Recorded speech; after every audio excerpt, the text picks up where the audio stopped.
এক ভয়ঙ্কর অ্যাক্সিডেন্ট ঘটেছে আলামপুরে। বিশাল এক অ্যাক্সিডেন্ট ঘটেছে। কি অবস্থা রাস্তার।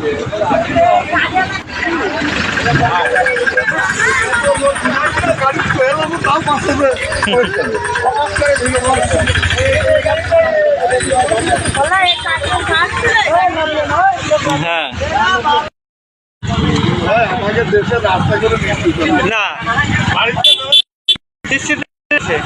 বাইরের দেশে এরকম জীবনও হইতো।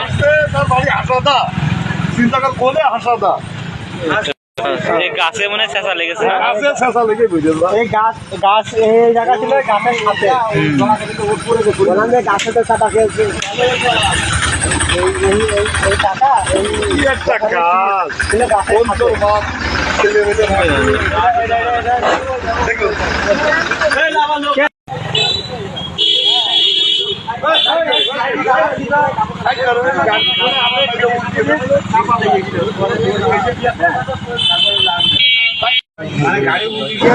লোকটার বাসা হাসাদা। লোকটা অবস্থা মারা গেছে লোকটা। তো আপনারা যদি কেউ লোকটাকে চিনে থাকেন তো খোঁজ দিতে পারেন। এনার কাছে ফোন ছিল না, এর সে গাড়ি সেখানে পড়ে আছে। ওই নগর বাজার ভাটায় যাচ্ছিল, কোন ভাটায় যাচ্ছিল তা কি দেখো ও তার ফোন থাকলে কাছে ফোন থাকলে তো সহজেই খোঁজতে হবে।